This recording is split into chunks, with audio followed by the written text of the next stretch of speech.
talking about corruption in the government, and the two questions that I'm going to be focusing on are what happens when the government's priority isn't the citizens, and what plan B can citizens have in case of this. As you guys know, there are so many different types of governments, just like these shown on the board. I will mostly be focusing on democracies, and a democracy believes that no one is superior to anyone else, and everyone has the right to govern themselves. The principle of democracy is to decentralize power.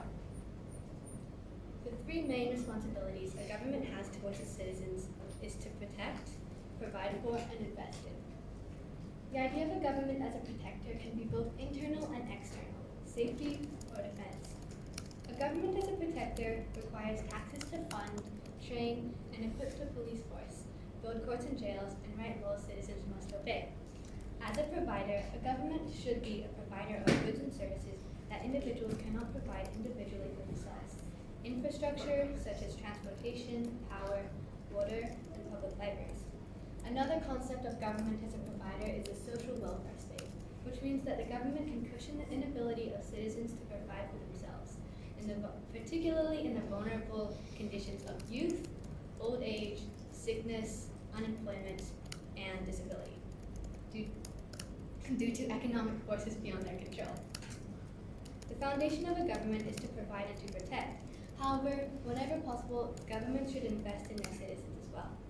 They can do this through heavily investing in education, encouraging active citizenship, pursuing international trade alliances, and opening borders.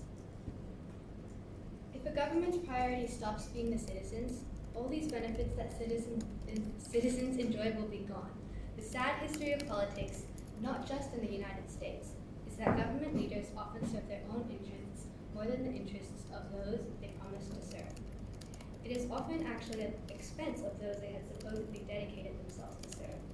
Corruption is easily understood to be the improper use of a public or official position for a private gain. Corruption is most commonplace in kleptocracies, oligarchies, and mafia states. However, it can still occur in democracies.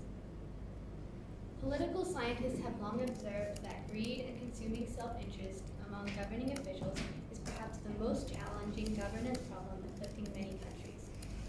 Nations all over the world face the terrible corrosion caused by corruption. Western nations are definitely not immune from these problems. An example of the serious harm done to citizens as a result of corruption is Zimbabwe. As many as 4 million Zimbabwe citizens have fled their country as a result of the alleged corruption and brutality of their nation's president, Robert Mugabe. That's right. Yeah.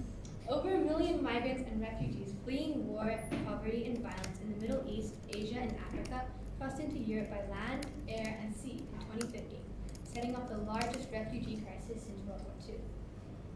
Even higher numbers have poured into neighboring countries such as Jordan, Lebanon, Syria, and Iraq. As the European Union and international community are debating how they can best tackle the crisis, little attention has been given to one of the main causes of instability and facilitators of refugees: corruption. I'm sorry, I put this sideways because it was too small when it was the right way up.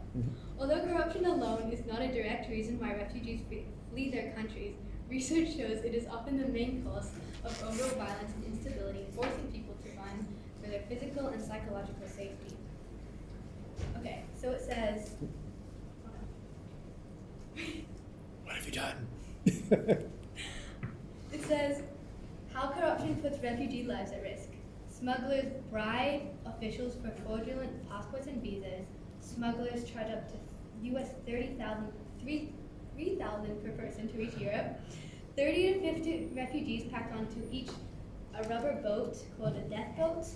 Border control and coastal landowners strive to let refugees pass, and women face additional risk of sexual coercion by strangers, smugglers, fake life vests, and captains abandoning ship add to the risk.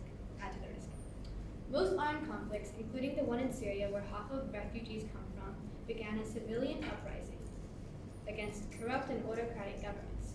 Syria is an example of what could happen with widespread and extreme corruption. It's not just individual countries that struggle with corruption, however. The United Nations have been involved in charges of corruption, such as the Food for Oil scandal, of 21 billion squandered in deals.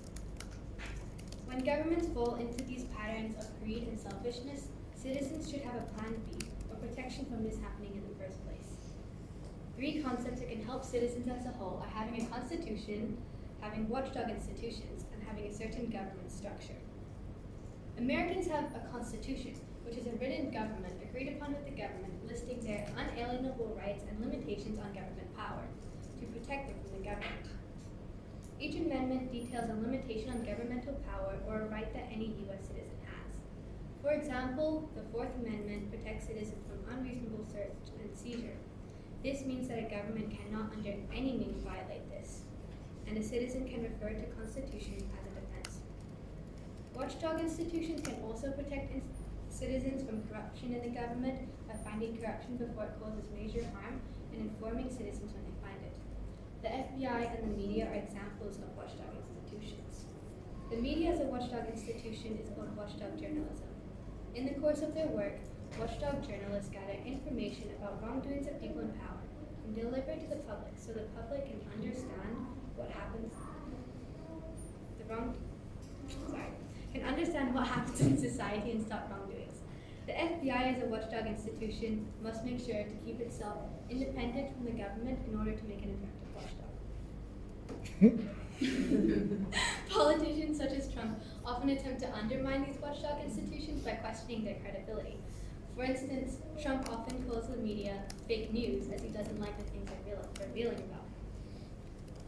The system of checks and balances in the government was developed to ensure that no one branch of government would become too powerful. The framers of the U.S. Constitution built a system that divides power between the 3 branches of the U.S. government: the legislative branch, the executive branch, and the judicial branch. They all have checks on each other and balances on each other. These are my guidance. Great. Ready? Sorry, Joanne, I can't hear you. It died? Okay, keep charging. We'll come back to you. All right.